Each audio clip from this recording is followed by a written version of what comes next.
Good day to everyone. And I guess this is a welcome back episode for Istambay session. And this is your host, JB Paule, who is also the founder and creator for Adibaba Projects and this podcast. And so much has happened since the last episode that we recorded, and then the pandemic happened, so I decided to put things on hiatus. So all of the projects that we have for the Baba projects and all the shits, and including the podcast. But things are milding down and things are having been in control, and I'm having again the guts to start creating again. And without further ado, welcome to another episode of Standby Sessions podcast. And today we have a special guest. Really an amazing lady. So much. Really proud of her. I would like to introduce, and let's give it up for Sage. Woo! Hi. How are you? I'm good. I'm good. How good are you? I am calm. Mm. Things have been okay. Nothing new for me. Ikaw, how are things? I'm good. I'm feeling great. And you know why. I don't know why. How's your 2020? I guess it's kind of interesting for me. The pandemic happened and a lot of people have been asking me how I am, and I can't really answer things that I don't want to send out negativity kasi sobrang dami nang nangyari sa mundo, and then I don't want to add to it. So I've been focusing on myself, and I think it's not really a big shift for me. Yung staying inside, because I live alone and I am used to doing things on my own, and I think the solitude that I had brought up to myself has been practiced by me for such a long time. Kaya nung nangyari yung lockdown, I don't think it really bothered me that much for myself. Of course, the surroundings outside is bothering, pero yung sarili ko, kalmado pa rin kasi wala naman na akong masyadong magagawa kasi hindi naman ako sa gobyerno nagtatrabaho. So I think the only thing that I can control is myself. Kaya ayun, okay lang. Ganun pa rin. Okay, that's good to hear. On the initial start for our listeners, I think when I first talked to you, medyo interesting sa akin yung the question of your name, which is Sage. Yeah. So, what's the meaning of Sage and where it came from? Kasi yung original definition nun, Sage na yun, is sa Hinduism, para siyang a person of enlightenment. Ganon. Oh. Tapos yung sage naman na herb, yun yung ginagamit sa cleaning and energy shifting na nagiging positive yung space mo pag medyo gloomy na yung kwarto mo or yung workspace mo. Tapos you burn some sage, tapos biglang nagiging positive and you're removing all negativities from your space. So I think from the line of work that I have, naging na lang siya. Parang may times kasi na araw-araw ako nagsisage dun sa studio namin dati. Tapos laging, yun na yung tawag sa akin, uy, sage! Ganon. Kaya yun na yung sabi ko, sige, ito na lang yung embodiment ko. And I think, I really value the perspective of being personal. So, alam mo yun, I have boundaries for people who know me as my real name. If may nakikinig ba nakilala ako. Yeah. You know me. And the people who know me as Sage, yun lang yung alam nyo. That's the surface, and I'm sorry, and that's it. It's okay. Beyond those names, are you comfortable telling us what are your interests, your hobby, the music you are into? Okay. interest, I think I have a strong interest in art.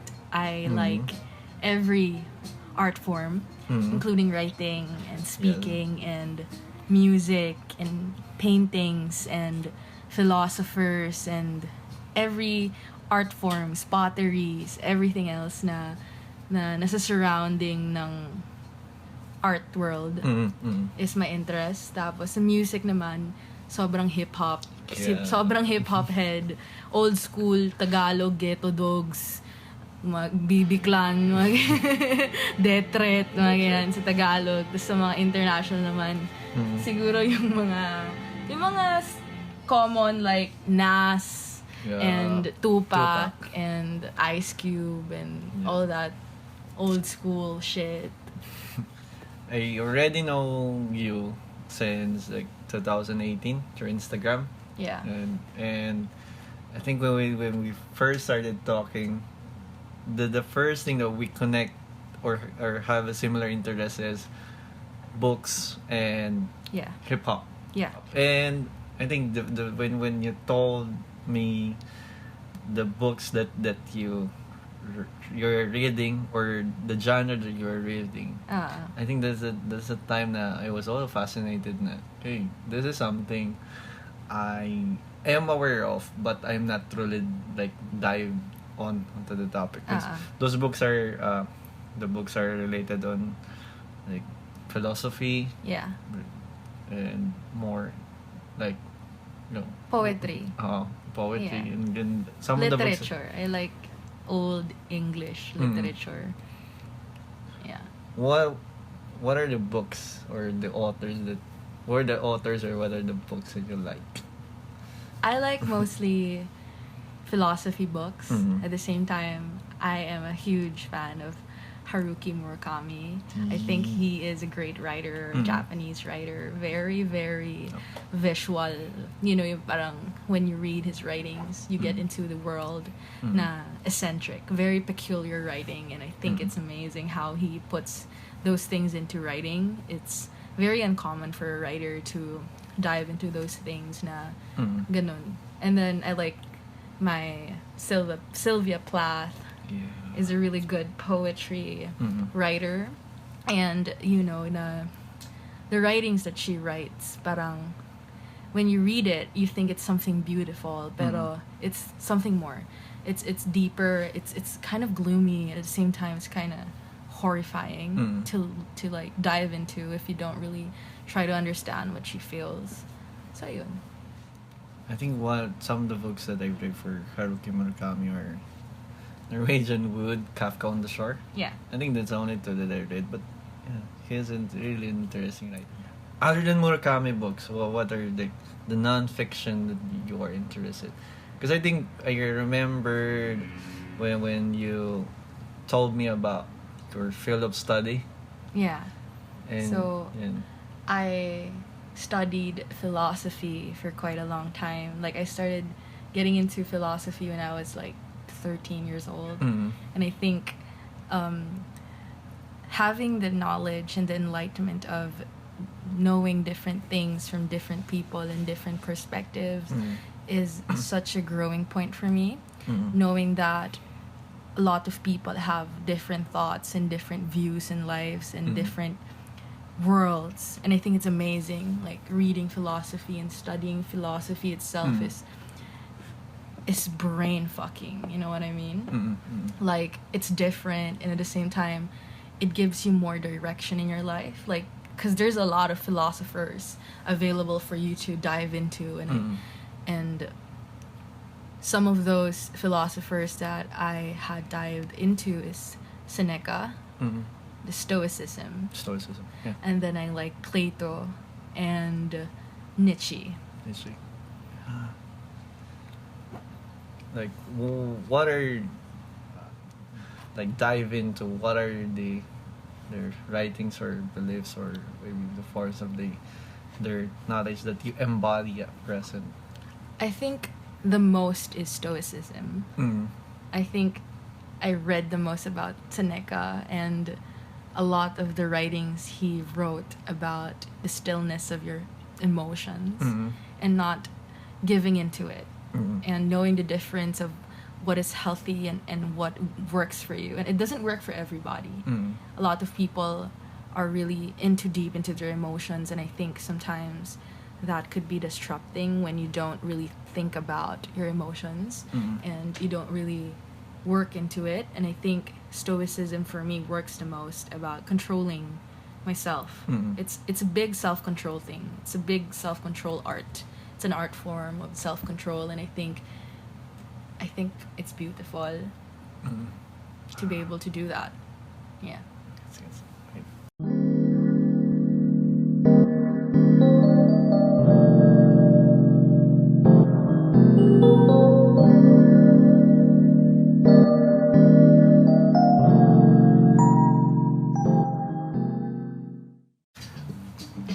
So yun, for some of our listeners or for us, when kunyari ako, when we started talking about your field of study, which is philosophy, here in the Philippines, syempre parang ang most like questions for me or maybe some of the listeners is what it is for someone who's studying philosophy to have like in a career setting here in the Philippines. For those very sensitive, I'm sorry, but you don't really get much into a field career for it, kasi you'll just somehow end up being a teacher. If that's what you want, then okay. If you want to be a professor, then good for you, but I don't want to be a professor. I think before I chose philosophy as a degree, I thought I wanted to be a lawyer. Because my family, very professional people, and for me to be able, kasi yung younger thinking ko, kailangan maintindihan ako ng mga tao. Which is wrong, pero it contributed so much for me. So yun, kung gusto niyo maging teacher or gusto niyo maging philosopher, or if you're like me, just wanted to dive more into life learnings and knowledge about different things and different perspectives, then I guess philosophy is for you if you like reading and writing. It's such a logical course, and it's not like other courses na you memorize from the books. It's different. You need to learn about it, embody the philosophy of the philosopher that you're studying, and it takes so much brain, and it takes so much logic, and it's tiring sometimes. If you don't like writing, I don't think it's for you. And if you don't like reading, then it's not for you. So ayun lang. Pero some people, different views. Ayun. And right now, other than you graduated philosophy, when like 2018. 2018, and I mean right now from since graduating in philosophy, what are you doing like right now? What are you into right now? Into my second course, which is film. I am a major of scriptwriting and directing. And I've been writing for such a long time. I think that was my first hobby. Probably like 8-9 years old, I started picking up notebooks, hoarding notebooks, mga milyones na notebook na nakatambak sa bahay namin. Naggalit na yung nanay ko, ano ba to, wala namang sulat? Magkakasulat din yan one day pag natapos ko tong mga notebook na nandito. Pero writing is such a, alam mo yung pag masyado nang magulo yung utak mo. The first thing I do in the morning, most of the time when my thoughts are crowded in my head, is magsulat. Isulat. Kahit random things lang. Kahit, fuck this shit. Mga ganon. Tangin ng umaga to. Yung mga ganon. Pero kasi, pag nasulat mo, nawala na eh. Nawala na siya sa utak mo eh. Nalagay mo na siya sa writing. Ayun. Parang hindi na siya napupuno yung like the cup on your head. Yung clutter, no? You allow it to spill na. To spill it out na. Spilling of thoughts into writings. Gotcha. I think I remember noon like initial conversation before it told me before na you wrote films. Yeah. I wrote films underground. And it's nice at first. If your perspective is I want to gain. I think for an idea lang for some of our listeners, another term for it is for the underground writing is ghostwriting. Ghostwriting, yeah. Ghostwriting. Diba, yung mga iba may mga ghostwriting sa mga lyrics, ganon. Oo. So, Ako naman sa mga pelikula, mga ganon. So, siguro kasi dati wala akong pera. At kahit gusto ko gumawa ng pelikula, di ko magawa. Kasi wala naman akong sponsor. At the same time, wala talaga akong masyadong nag-dive into all those things about film na, you know, yung mga professional level na. So, I submitted some of my works. Tapos, some people hired me to write some films na minsan nakakapanghinayang kasi syempre, hindi ka i-credit eh. Kasi ghostwriter ka nga. True. So, ang makukuha mo lang doon, kung sa totoo lang, pera lang. Eh, broke ako eh. Bakit ba? Wala na tayong, ayoko maging hipokrito. At alam kong, wala siya sa values ko talaga nung nung nakaraan na parang, ay, hindi, gusto ko gumawa ng sarili kong pelikula. Pero wala eh, you know, struggle of life, ganun talaga. And you know, madami akong naging learnings doon. Yung skills sa pagsulat na paulit-ulit, na minsan nababaliw na ako, wala akong tulog. 2 linggo, 3 linggo, nababaliw na ako kasi wala na akong maisip na kadugtong. Kasi hindi ko naman genre yun, o kaya hindi ko naman pinili yun eh, na concept yun. Binigay lang sa akin yun. Para example, magsulat ka tungkol ganito, ganyan. Kasi gagawa kami ng pelikula. Magagawa ko, pero hindi ko gusto.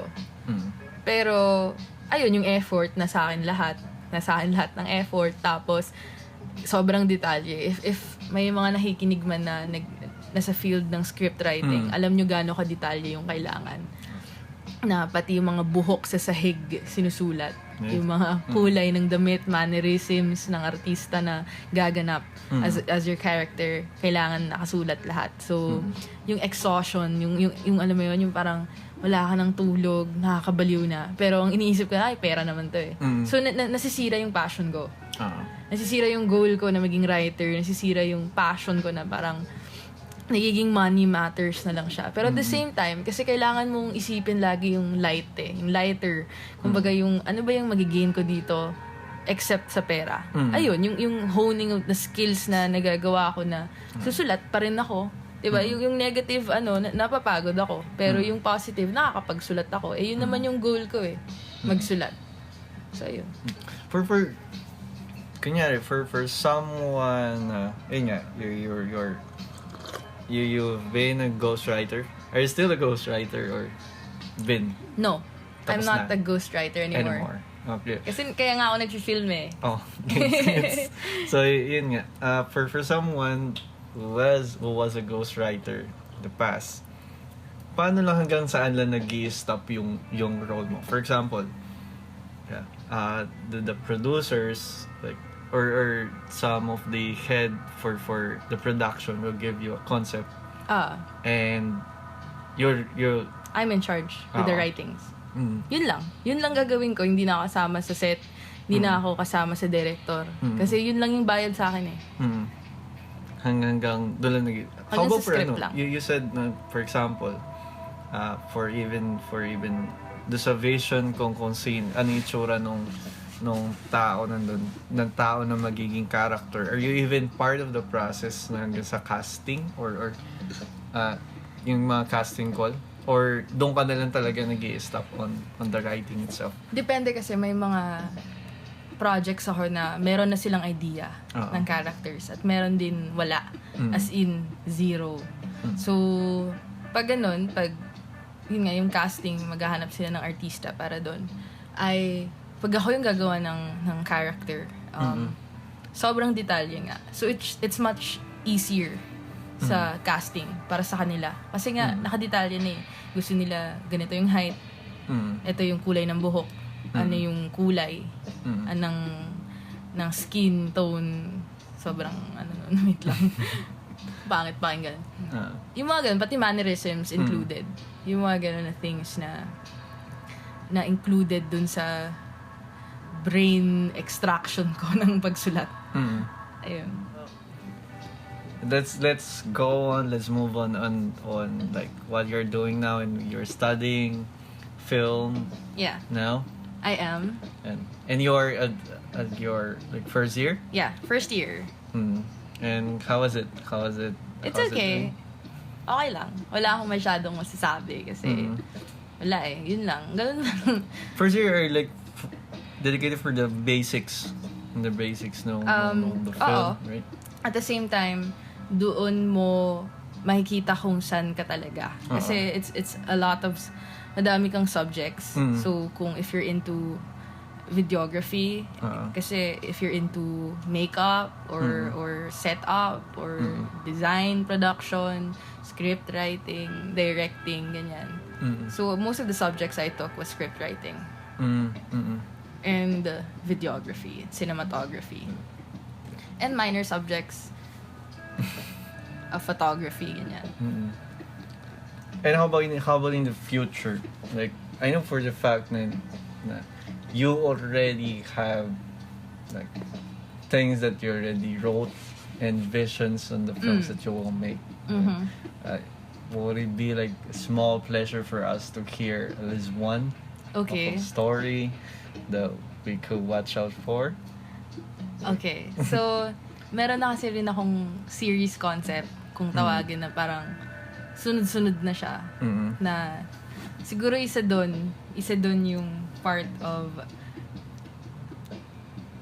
a woman being in an institution for drugs and mental health. So yung underground, sobrang underground na hindi pinapakita sa mga pelikula ngayon. Yung 'di ba yung mga pinapakita lang ngayon pag yung mga about mental health stuff. Yung mga yun lang yung puro pasyente. Yung focus nila yung pasyente kung gaano ka in-depth yung insanity nila or alam mo yun, hindi nila pinapakita yung mga taong nagtatrabaho doon. Kasi most of the time contribution din yung community doon eh. Yung progress ng mga pasyente, yung progress ng mga tao nandun. Nakadepende kasi sa community nila. And how the leaders, yun nga, yung mga taong nagfa-facilitate dun sa facility, yung progress nila as a person, as a patient. So, ayun, siguro, it's a big eye-opening for other people na isa na rin dun yung big points na rin dun yung trust. Sino ba pagkakatiwalaan mo kapag nasa loob ka na ng institution? Pagkakatiwalaan mo ba yung sarili mo, yung mga kasama mo dun? And it's a concept of drugs most of the time, and most of the people there are in there for drugs and in there for mental health, you know. So saan ka ba sasandal? Saan ka ba hingi ng tulong kapag yung mga taong dapat tumutulong sa'yo pero sila pa yung nanggagago sa'yo? Oh shit. Saan ka kakapit nun? Saan ka magtitiwala? So yun lang, yung siguro yung mga things na hindi na nakikita na ng mga tao, yung realidad. Kasi yun lang talaga siguro yung gusto ko mangyari sa buhay ko, yung mabigyan ng eye-opener yung mga tao at the same time. Pag tinatanong nga ako kung bakit ako nag-film, na minsan nakakapagod ng sumagot kasi hindi pa rin nila naiintindihan eh. Alam mo yun? Tapos lagi kong sinasagot na mahilig kasi ako mausap ng mga karaniwang na tao lang. You know, yung mga guard or yung mga hindi masyado na-appreciate na mga tao na mas madami pa silang nako-contribute sa totoo lang sa society. Yung mga taong iniitsapwera lang ng mga tao, ay ano ba yan, mga ganyan. Yun yung mga gustong-gusto kong kausap. Kasi sila yung nasa realidad eh. True. Sila yung mas totoo sa sarili nila. Na hindi sila nahihiya sabihin sa'yo yung struggles nila sa buhay. In this world of fakeness, this world of social media na puro na lang magagarbong suot, yung mga bagong gamit, sila yung magpapakita sa'yo kung ano talaga yung kailangan para mabuhay. Yung struggles para mabuhay. At sa sobrang dami ng heartbreaking stories na narinig ko at naranasan ko na rin as a person, sobrang selfish ko naman siguro kung hindi ko ma-share sa mundo yun. Exactly. I think when you nung unang time na like kwento mo sa akin yung some of the concepts that you're planning or even the ideas or even simple discussion natin about film, sobrang fascinated na ako. And I remember the time na like napag-usapan natin kung I mean how's the climate nung film industry in the Philippines right now. Which is like very very healthy. Sobrang healthy. Oo. Meron din hindi, yung mga kabit-kabit na sobrang toxic na. Yung paulit-ulit na lang, bakit nyo pinopromote yun? I'm sorry sa mga nagsusulat ng ganun, pero tama na please. Sobrang toxic, imbis na i-divert nyo or itama nyo yung mga mali na mga pamilya, mga mali na mga tao, mas lalo nyo pang gino-glorify. Mas lalo pang, alam mo yun, nakakapag-isip-isip yung mga tao na nagiging paranoid yung mga babae di ba? Yung mga kabit-kabit na parang imbis na nagiging peace of mind nanonood sila ng pelikula, iniisip na tuloy nila, nasan yung boyfriend ko ngayon? Anong ginagawa ng boyfriend ko? Kasi dito sa pelikulang pinapanood ko, may kabit or may tinitext na iba kapag natutulog ako. And I think it's so fucked up and it's so messed up to promote those things. Especially, may mga batang nanonood. Especially here in the Philippines, if you will check on the datos na most of massa have access for television, and the only thing or the only channels that they watch are like local TV channels which have those type of stories. They produce those type of stories that are like clicked on some target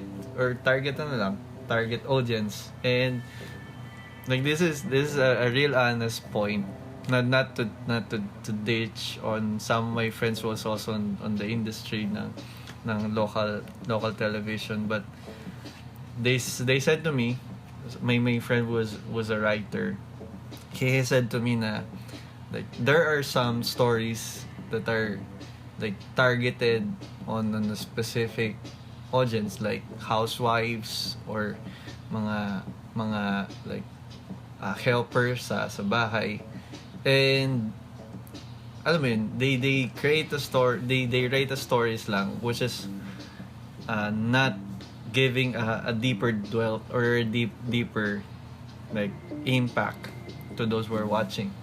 Yeah. And alam mo yun, if you will think on the hindsight na like the mass television or the movie, the visuals or visual storytelling really have a role to play on the society and how the society thinks, most especially here in the Philippines. Alam mo yun, imagine how much it would impact the mindset of those who are watching, lalo na ng mga Filipino, how it will progress if they can watch more like stories na hindi lang nakukulong sa mga maliliit na konteksto lang. Ikaw, I mean, what's your point, or someone was studying film, what's your point on kung ano yung role ng film sa society? Ngayon? Oo.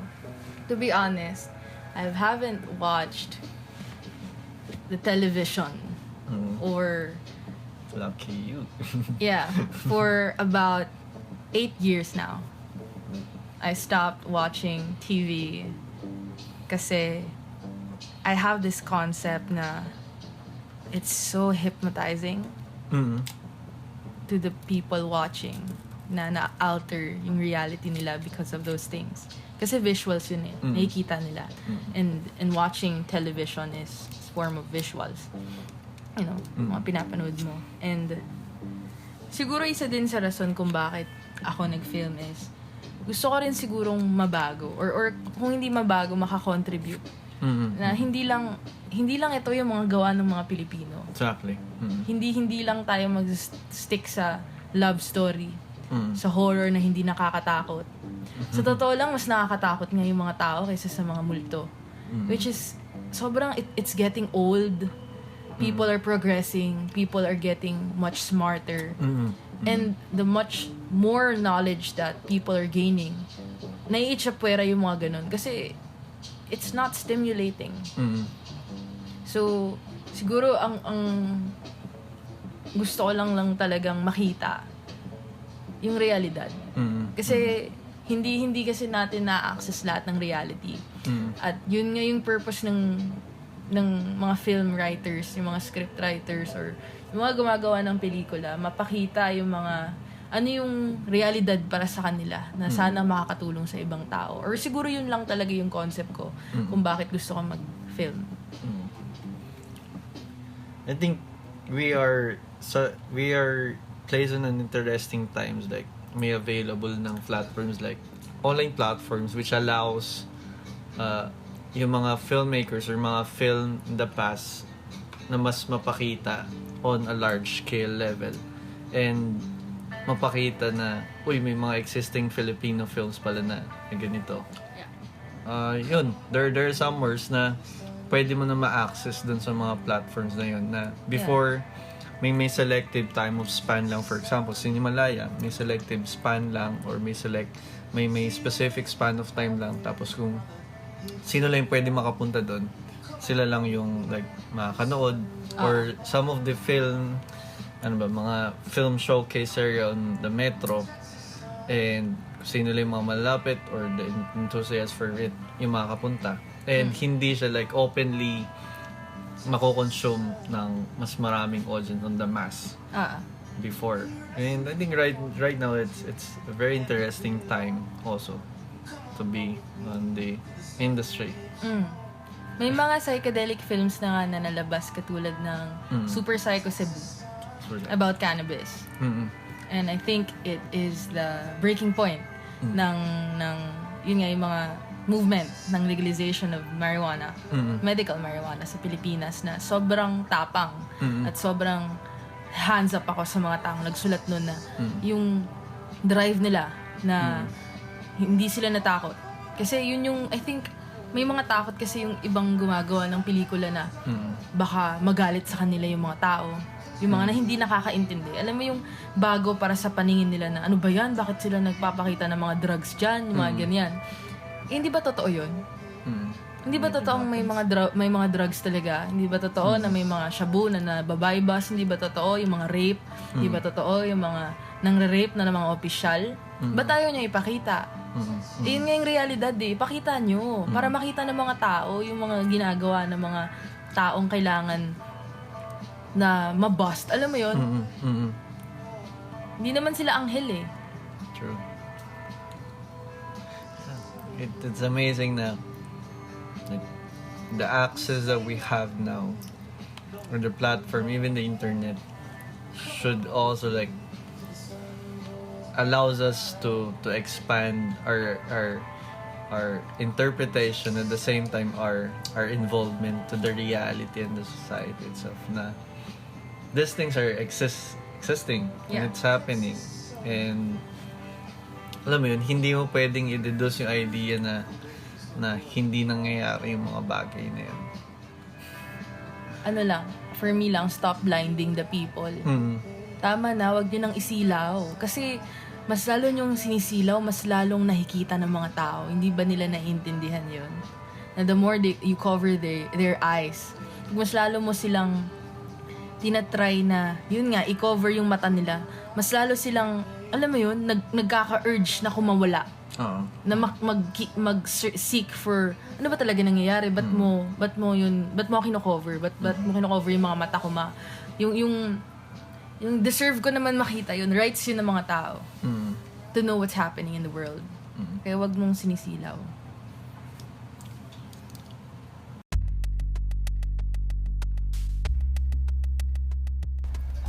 So welcome back to this episode.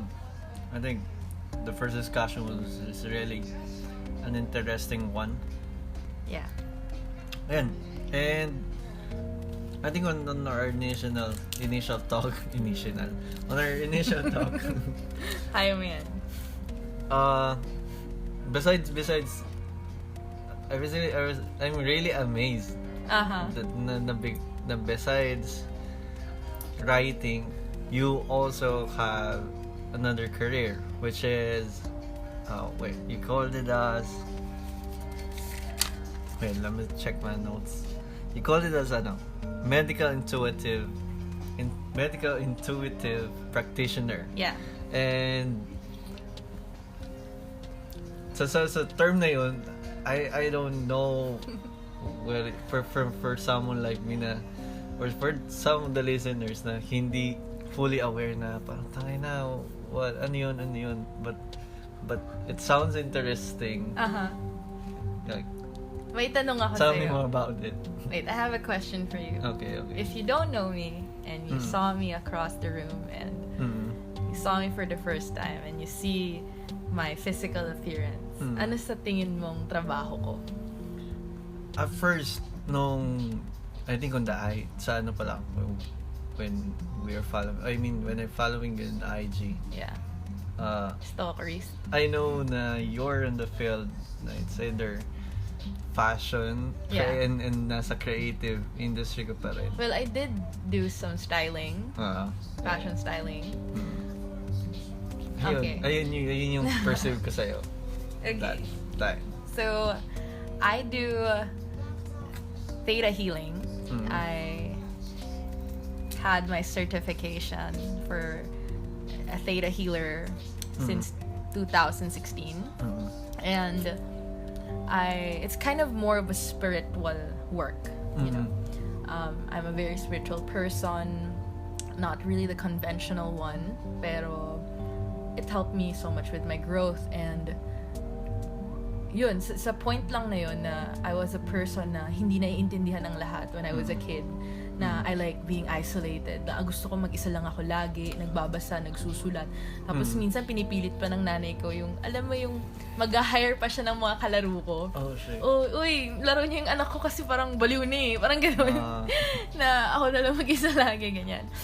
And I started feeling kind of different when I was probably like 9 years old, na naglalaro ako sa garden namin. May garden kasi kami doon. Tapos parang may nakikita akong maliliit na mga tao or colors na small iridescent colors na ano yun, ganyan. Tapos naka-start na ako to feel the power of intuitive. Yung alam mo yung may times na yun nga, mag-isa lang ako sa bahay. Tapos yung intuition ko, nararamdaman ko sa buong physical body ko na may parating na. Na may taong papasok. Or pag may tatawag sa bahay, seconds before na may tatawag, nalalaman ko. Or kahit ngayon na pag may alarm, 5 minutes before may alarm, nagigising ako. Or pag may pupunta sa bahay ko, malalaman ko, or parating na. Yung mga ganun na things na, nung una sabi ko, ang weird naman nun. Tapos yung nanay ko, come to a point na hindi niya na naiintindihan, na pinapsych test niya ako. Sabi niya, baka may schizo na yung anak ko. Tapos ayun, lumabas naman na wala. Tapos bigla nang pumasok yung tita ko sa scene na sabi niya sa akin na we came from a family of psychic healers, na psychic mediums, na spiritual, na ayun na parang, kasi yung mga ganun na gifts from the creator, it can be passed through generations. So, yung mom ko wala. Sila magkakapatid. Si Tito, yung eldest na magkakapatid sa mom ko, sa dreams, nakikita niya kung may mamamatay or may magpapass away. Tapos si Tita, she works sa third eye, and siya yung nag-influence sa akin sa world na yun. Sabi niya sa akin na you have a gift for the spiritual world and the spiritual psychic world na ayun. And I started getting into it when I was 14. Doon na nag-start yung thing ko for Hinduism and crystals and other worlds and other realms. And ayun, so I started getting my certification for Theta healer, Theta healing, DNA repair, tarot cards, past life regression, and hypnotherapy. I think from someone, standing on a position on the field of study of psychology. Very contrast. Contrasting, pero at the same time, nung nag-aaral ako ng psych, hindi na siya tinitake as something different from our study.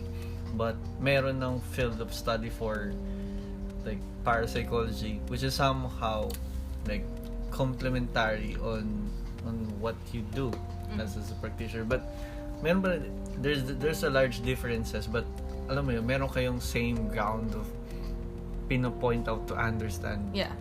And kaya naging interested ako when you said about that, and ayun, kaya pinoint ko na I think we should talk about it here in the podcast and let the listeners know na these practices are existing. Yeah. And yung mga what we are experiencing is not to be like put on a box lang, tapos hindi mo papaalam sa ibang tao na you are experiencing this and you're experiencing that. Yun. And you started working as a medical intuitive practitioner or Theta healer. Yeah. At what age? 17 years old. And ano yun, how did you study? Paano mo like tinake yung form of study? And also I think you said the certification and the licenses. Yeah. How did it? Well, it's not for everybody. Of course na if you don't have the natural intuition, kahit anong aral mo, it's not gonna work. Kasi you need intuition for that. And it's a gift, you know. Not everybody has those gifts. And like me, I have some coworkers na, you know, my going into dreams, you know, or astral projection. And one of the ones na one of the teachers that I have, she can move objects. And it's very, for other people... Wait, it is, di ba yun? Telekinesis? Yeah. And it's weird for other people. Totoo ba yun? And I'm here to tell you that it's true because I saw it in my eyes. Na nakikita ko sa harapan ko na ginagawa niya. At first sabi ko, tangina, kung possible to, ano pa kaya yung possible? What are the other things na hindi nakikita ng mga tao na possible? And ayun, and I think it's very different. And sinasabi ko nga lagi na I am not the first choice. You know, like most of the clients that I have, they've been to psychiatrists. Yun na yung pinaka main ako yung last choice nila lagi na parang tangina, feeling ko wala na talaga akong chance. Punta na kaya ako sa spiritista. May ibang tao yun yung tawag sa amin. Spiritista ako, kaya ito yung pinakaayaw ko. Yung mga nagsabi sa akin, ito makinig kayo hindi ako manghuhula, magkaiba yun. Ayoko pag may lumalapit sa akin, hulaan mo nga ako. Hindi ako manghuhula, magkaiba yun. Kung gusto niyo na manghula, punta kayo sa Quiapo. Ayun, doon 50 pesos lang. Ayun, tapos I think the biggest one of the things that bothers me sometimes when I have clients is yung doubts. And I never force people to you know, to come to me and do a session. Kasi mga tanong sa akin, hindi ka naman mukhang healer. Ang dami mong tato. Bakit ang hip-hop ng suot mo? And I don't want to name drop, but I worked in a workplace before na yung boss ko doon, whatever you want to call him, pero yun yung yung initial professional way of calling him. Sabi niya sa akin, Sage, bakit mukha kang ex-batalyon? Wag namang hip-hop yung suot mo. Dapat yung medyo gets ng mga tao kasi 'di ba psychic healer ka. Dapat yung suot mo yung mga mahahabang damit, na nakaturban, madaming crystals, madaming singsing, madaming alahas, yung mga dapat medyo nakakatakot yung itsura mo na alam mo yun, medyo stricta na medyo wow, nakakatakot, baka totoo. Yung mga ganun. Hindi ako si Madam Auring. Yung sa mga nag-iisip ng ano ba yung concept nyo of a healer? Ano ba yung itsura ng healer sa inyo? Ano ba yung perception ng healer para sa inyo? Kailangan ba may certain look? May certain itsura? Paano gumalaw? Katulad ko, I have a certification to do this. Pero hindi naman ako nakarobe. Nakikinig ako sa hip-hop. Hip-hop ako manamit. Nga naman sabi nila sa akin. Or minsan nagmumura ako. Actually, madalas nagmumura ako. Alam mo, nang-shit ako. Kasi, you need to understand the act and the art of duality. Lahat ng tao may gago sa loob. At hindi mo pwede yun ialis. Ang kaya mo lang gawin, hindi maging gago sa ibang tao. And I don't think I've ever been shit to people. And kung meron man, okay. Pero, yun ang human nature eh. Diba? A lot of people fuck up, even sa mga religious groups. I just saw this one post recently about yung priest got arrested sa ibang bansa for rape. And that angered me so much na to think na, yo, you're a leader. You're a leader of a big religious group. Na for years and years na sinishit niyo yung mga tao na you can't be gay because it's a sin. You can't do this because it's a sin. Pero kayo mismo nanggagago ng mga tao. I'm sorry kung may mga offend, pero that's reality. Hindi ako nagme-makeup ng stories, pwede niyong basahin. I think a lot of people have been, you know, na-open na rin yung mga mata nila sa mga bagay na ganun. And some do experience it also. And then, like, just because on the idea na they will, babangga sila on a large institution, like, makes them more, like, be silent about it. Yeah. Which is, so yun, parang, o kaya yung mga clients na interested na, hindi ka naman nagpo-post. Hindi ako nagpo-post ng pruweba na may mga clients ako. Bakit kayo po-post? Number one, it is a protocol na it is a private session. Confidentiality. Yeah. Bakit ko naman ipapakita sa mundo kung sino yung client ko? It's it's not for show. Kung gusto ko maging mascot or gusto ko maging pangmasa, edi sana sa TV ako Madam Auring Sessions with Sage. Babasahan ko yung buong Pilipinas kung ano yung nakalaan para sa inyo ngayong araw. Edi sana na ganun na lang ako. Sobrang peke nga nun eh. Bakit ko kailangan i-post araw-araw? I have a client today, tarot card reading, or sorry sa mga, I don't give a shit to be honest kung may ma-offend. Kasi sobrang dami kong nakikitang ganun. Bakit nyo binababoy? Bakit kailangan nyo i-post? Bakit nyo kailangan i-post yung mga reading ng mga kliyente nyo? I-private nga yun. Ang daming beses na, hindi ako mag-name drop, pero may isang tao nagsabi sa akin, Sage, may kilala ako na nagtataro card, ganyan. Sabi ko, oh, nice, ganyan. So, ako kasi tagal ko nang hindi na tarot card, sabi ko, interested ako. Kasi ako na lang lagi nagbabasa. Gusto ko naman basahan ako. Pagkapunta ko sa page ng taong yun, ang daming post, yung mga araw-araw may post na yung mga client na binabasahan niya, o kaya yung promotion na parang, 1 hour, 500 pesos, reading, ganyan. Tapos may pruweba pa, may text pa na, thank you very much for the reading, sobrang accurate. Tapos, I know, parang para sa ibang tao, para akong gago kasi minessage ko siya. Sabi ko, hi, gusto ko magpa-reading sa'yo. Ganyan. Tapos, magkano ba rates mo? Sabi ko. Sabi niya sa akin, ay, wait, kilala kita. Di ba ano ka? Healer, tapos nagbabasa ka ng tao. So, nagbabasa ng mga tao. Ano yun? Anyway, sabi ko, pero gusto ko magpaano kasi, magpa-reading. Kasi lagi na lang ako nag-reading sa ibang tao. Gusto ko maiba naman. Basahan ako. Sabi niya sa akin, ay, wag mo na ako bayaran. I-reading mo ko, reading kita. Sabi ko, sige, ikaw una. Reading muna ako. Diba? Kasi ayoko ma-scam. I-scam yun eh. Yung mga ibang tao, ang tagal-tagal nagbubook sa akin ng session, tapos ikaw, libre lang kasi nga i-reading mo ko. And not to shit on that person, pero nung binasahan niya ako, my gosh, ni isang card doon walang tumugma sa reality ko. Sobrang general. Alam mo yung pag binasahan ka, parang magkakaroon ka ng asawa in a few years. Malamang! O kaya, magiging okay din ang lahat. Malamang!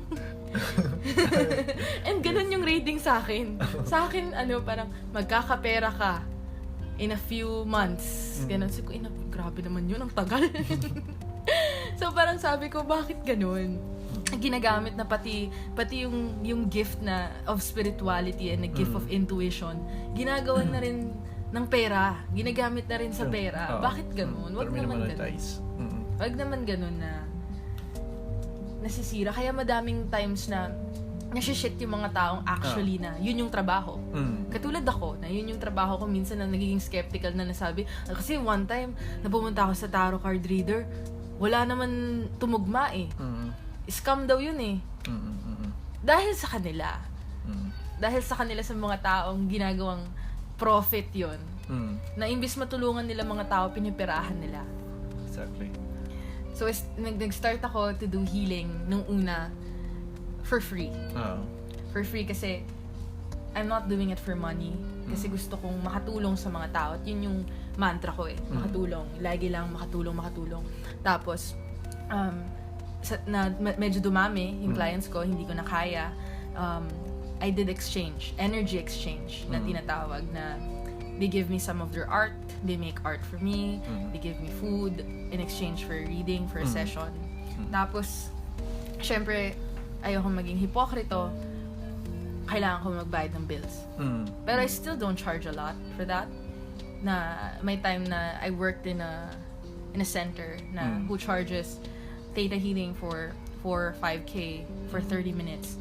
And I think that's so impractical kasi yung target lang nila yung mamayayaman. Paano naman yung mga taong kailangan talaga ng tulong? So, ayun, I started making a outline of charges kung magkano sa ganito, magkano sa tarot card, magkano sa Theta healing, magkano sa past life regression. Pero, ayun, I stopped, I put it in hold yung sessions ko kasi it came to a time na I was so drained. Na nagsusuka-suka na ako. I had a session for 7 hours straight. Na naisip ko, paano ako makaka-heal kung ako fucked up na? Kung ako pagod na ako?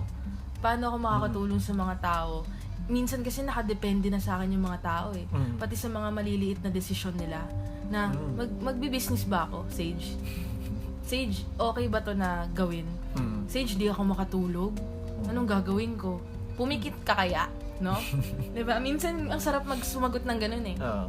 Diba? Na pumikit ka kaya, try mo mag-meditate, matulog, mag-sleeping pills na charot lang. Para I mean, they resorted na yung their life's decision or even the simplest decision that they have.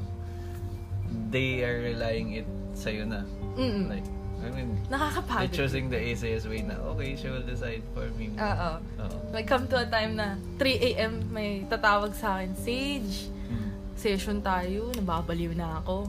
Na kahit antok na ako, gusto ko nang matulog, pero kasi yung mantra ko nga, gusto ko makatulong. Magdadrive pa ako, papunta dun sa client ko, 3 a.m. na madaling araw, para tulungan siya. Tapos at the end of the day, pag uwi ko, pagod ako. Sinong tutulong sa akin? Sino healer ko? Kasi yung mga psychiatrist nga, may mga psychiatrist eh. Paano yung mga healer na pagod na? Sino yung healer nila? So, sa mga nag-book sa akin, pasensya na on hold kasi kailangan ko muna ng space for healing myself. Kasi hindi ko kayo matutulungan ng maayos kung ubos na ako. Ayun. I think for our listeners, I mean, was having an interest on knowing more about what's Theta healing and like consulting for a medical intuitive practitioner. Ano yung mabe-benefits nila from someone if they like have a session with you and those professional was also in the practice of Theta healing? Siguro, one thing na benefit din is hindi masusunog yung mga atay nyo or mga ano nyo sa kakapills kasi we don't prescribe anything. At the same time, for Theta healing, it's yung initial thought niya or initial practice niya is creating your own reality. So, every choice that you have in this world came from you. No matter how shit it is, yung mga things na nangyari sa yung masama, not to burst your bubble, you made that. You created that reality and you attracted that to your life. So yun nga, yung may mga things in Theta na we can do, like removing beliefs. Ayun, kasi may mga, I strongly believe na yung mga beliefs natin right now, hindi naman talaga galing sa atin eh. It came from our parents, came from our surroundings, came from our community, na even things negative, yung fears mo and trauma, and mga belief na parang sabi ng nanay ko, pangit daw gawin to. Sabi ng nanay mo. How can you remove that from your system if it's affecting you? So we have that practice of removing negative beliefs from your system and replacing it with positive beliefs. At the same time, past life regression, knowing some of the things that you have in the present is coming from your past life. Yung mga traumas mo, or how you are as a person, kung paano ka gumalaw, kung paano yung drive mo, or yung mga nangyayari sa buhay mo, possibly coming from your past life.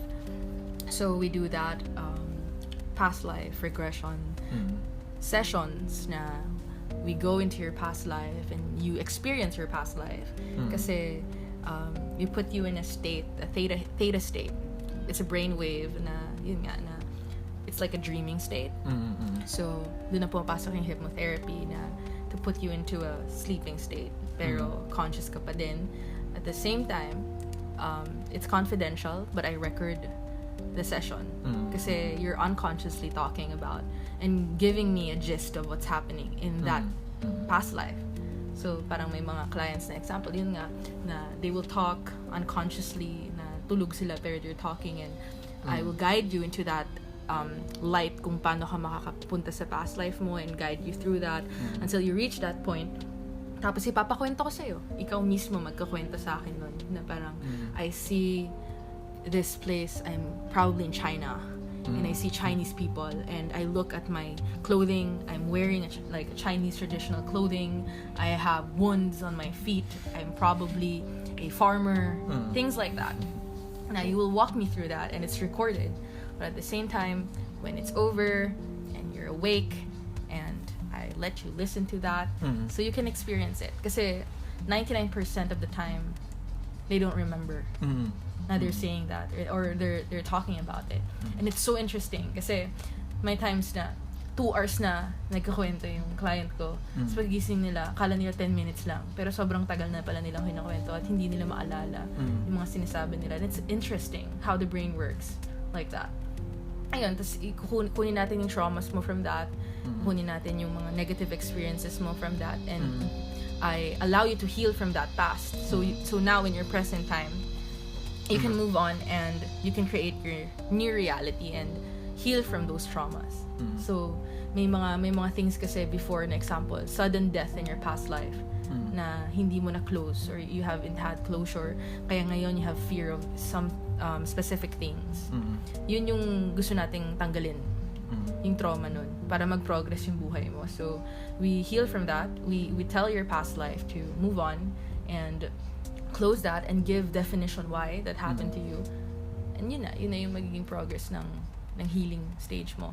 Tapos I do tarot cards. I think people have a misconception sa tarot cards, kasi pag may mga ibang tao na pupunta sa akin na nag-tarot cards na sa ibang tao, or nagpa-reading na sa ibang tao, at kala nila yung tarot card kasi yun yung ginagawa ng mga iba. Please, tama na please. Yun nga na, past, present, future. What is my future? Gusto nila malaman, ano ba yung, sino ba mapang-aasawa ko? Tapos maglalatag ng mga cards, tapos very, hindi specific pa. Medyo matangkad, pero medyo hindi. Medyo pogi, pero medyo ganito. Parang, give them a specific answer. They're paying for that. And they're trusting you for that. Give them that. Stop seducing the people into something that's not real just for money. So yung ano kasi ng tarot cards, it's what, at least on what I do, is energy. Like it's an energy form of reading na mismo sila yung pipili ng cards nila. I'm not the one going to draw the cards for you. That's so shit. I'm sorry. Pero I can do that pag online. I can draw the cards for you, but at the same time, I still ask the creator to connect your energy to my energy to the cards. But at the same time, it's still you subconsciously energy-based picking the cards for yourself. So when I do an actual reading na physical na nandun yung client ko, I let them pick the cards for them. I ask the creator for visuals. I ask the creator for help and knowledge na to guide me through this session. Tapos, yun na. I don't really do specific readings na future. You know why? Kasi I don't like to implant sa utak ng mga tao na ito yung future nyo. And it's the end game for them. Kasi they will trust me. I'm a healer and a spiritual healer. Isipin nila, ay, totoo. Ito talaga yung mangyayari sa akin. Paano kung sabihin ko, mababangga ka ng bus? Diba? And they will put it in their head na parang mamamatay na ako. Mababangga ako ng bus. But it's also helpful. Na example, if may nag-request talaga sa akin ng future readings, I can do a future reading. Pero I always remind my clients that this is a preventive. Alam mo yun na parang, ito yung future mo, but you have a choice. And now that I gave you a glimpse of your future, you can have a choice now. If gusto mo mangyari talaga to, or hindi. And if it's negative, you can change that. Because you create your reality, not me. I'm not your creator. You are your own creator. So ayun, ganun. Like at some point, you mean like the reality that you will have can be altered or can be like can be changed by the reason of the decisions you take. Yeah. Kasi I really believe in the concept na I am just a teacher and you are your own healer. And I am the instrument for you to know that you're a healer. You can create your own choices and do your own choices. I am just an instrument na for you to know na ay, pwede ko naman pala magawa to sa buhay ko. And in the power of manifestations, in the power of words na you utter in this world is still your choice. And I think yun nga yung regalo sa amin or the gift ng creator na to help people. Kasi kami yung kami yung binigyan ng gift na to to help people understand more, not to gain power from it. It's more of a helping process for other people. And I think na sa mga taong who do the same things that I do, please remind your clients na it's still their choice. They still have a choice. And wag mong i-implant sa utak nila na yun na talaga yung mangyayari. Because it's not true. Ako na mismo nagsasabi na hindi totoo yun. Na kung it's just a guide, it's always just a guide. And you still have a choice. Ikaw pa rin yung magkakreate ng sarili mong mundo. And I don't really say those things na ito yung itsura ng partner mo. It's more of, ano ba yung gusto mo? And ano ba yung ideal mo? Ano ba yung nakikita mong partner para sa sarili mo? And what are the reasons why you're not able to meet the person yet? And we will dive into that. Reasons why, an example, probably you're still holding on to a toxic ex relationship. And you keep on diving into those things na, keep saying to yourself na, ito yung gusto mo, or hindi ka maka-move on, or things like that. You're creating your own perception of a soulmate na kaya hindi mo na nakikilala yung para sa'yo, na parang kasi kala mo yun na yun eh, or you keep uttering words. And the power of manifestation itself is very powerful nga na only speak the words na you want. Kasi mapupunta talaga sa'yo, if you keep attracting the wrong people.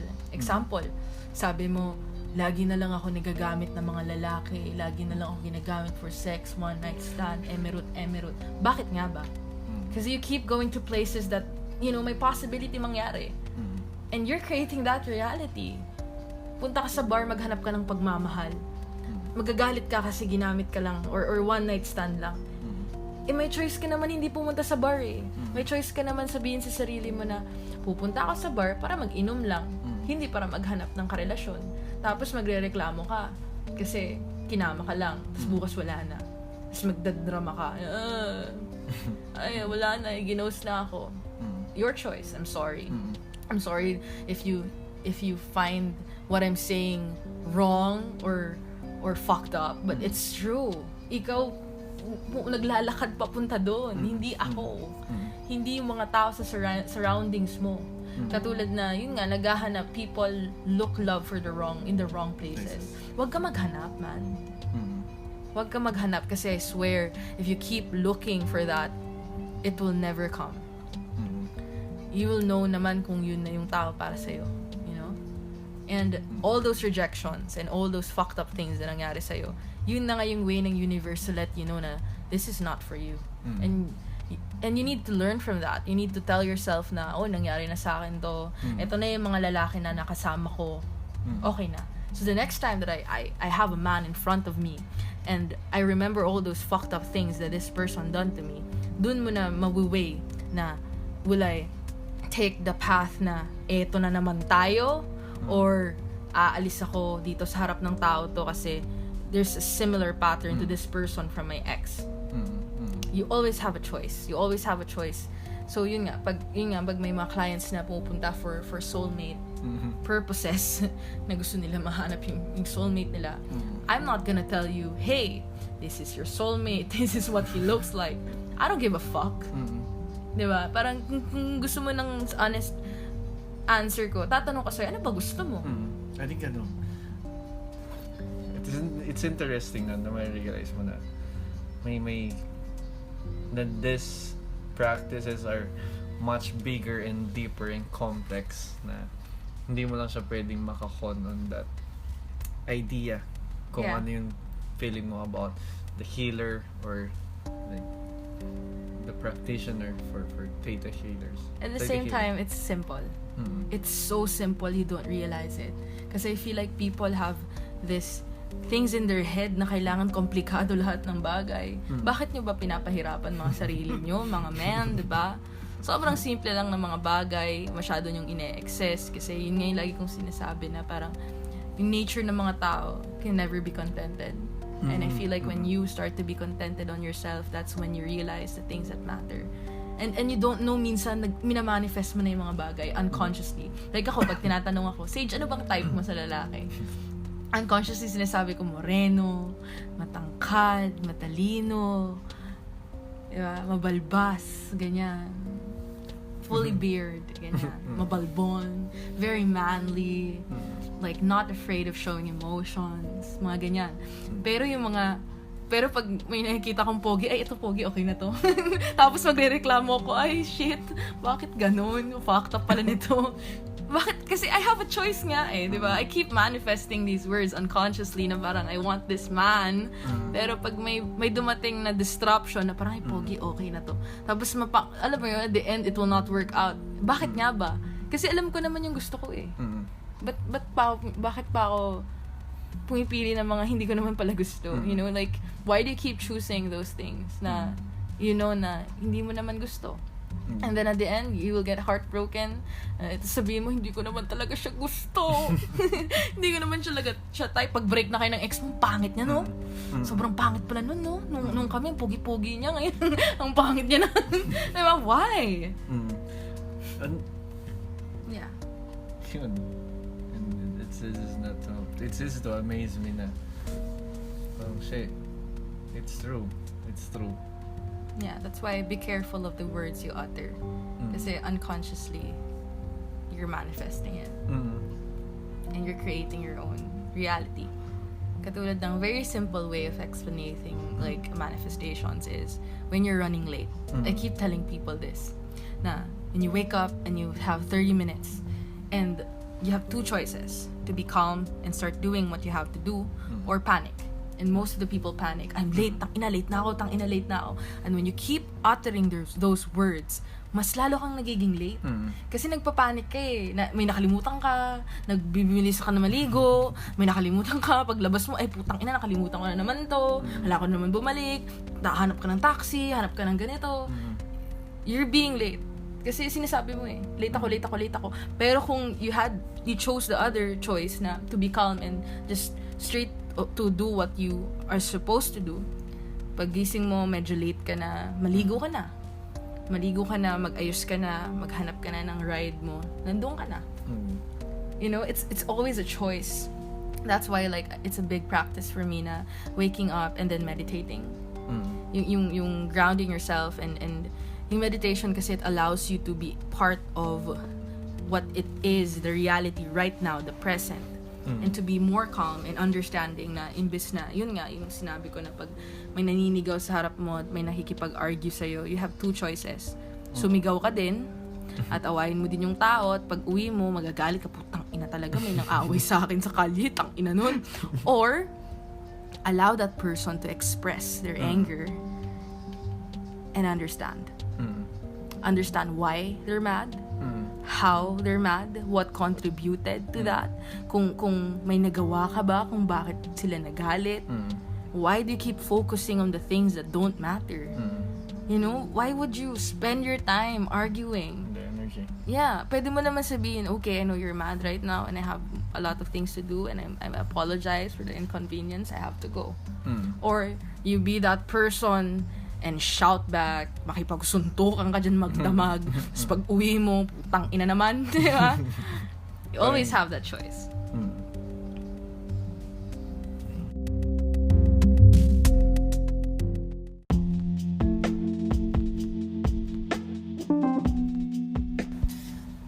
And yeah, for the last part, that was an interesting discussion. Highly, like, discussion. Highly, sobra na, grabe yung awareness na yung part. Nailove ka na naman. Yeah. Sobra. Mga harot.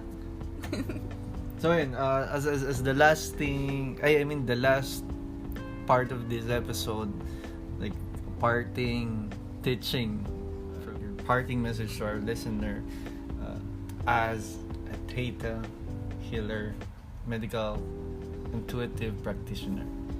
You create your own reality. Your words are manifestations. And I think that's the only thing you need to know. And yun na kasi yung buong gist ng practice ko eh. Create your own reality. I am just a guide. I am not the God, you know? I am a God of my own reality. And siguro yung embodiment mo na maging God rin ang sarili mong realidad na you don't allow other people to fuck up your reality. May choice ka eh. Be your God. Create your own reality and create your own choices. And stop being influenced by shit. Stop being influenced by things na toxic and doesn't, you know, things that don't matter. Yun lang. Choices. Power of your choice, power of your words and reality. Yun lang. Yeah. That's it. That's for this episode of the Istambay session, and we would like to give our thanks to Sage. Let's give it a hand. It's been a rough and so much ride roller coaster for 2020, and it's okay. And now I'm having the drive to create and create more, and I've started talking to some people na we have things to do in the future, or even pag nag-safe na yung mga bagay-bagay. So yun, I just like to remind everyone to always wear a mask, wear face shield, be safe, always be safe. Sanitize your hands. Always think about, like, if you're going out or doing something, always think of the decisions that you will make. And lalo na ngayon, not so safe times. And always be healthy. Drink your vitamins, drink water, and choose to be healthy. Break out on the not so good habits anymore, or not so good vices that you have in the past. And always check out, always check out your friends, your families, your loved ones, how their health or mental state are doing. And yeah, before we end the podcast, would you like to promote, like, Anything? Oh, anything. Your social media, friends that you would like to give a shout out to, Pag na your social businesses. media ko. Ano na lang, please, if you have interest, follow Sloppyhead Studios, and if you need a tattoo artist who is 24 hours available, message Carlo Carrion, who has done most of my tattoos. Tapos, for the Bicol skate underground hip hop community, Glitch Gang, Glitch Life Ltd, and yeah. And if you have time, listen to the Briller Project by my good friend Nico Velasco.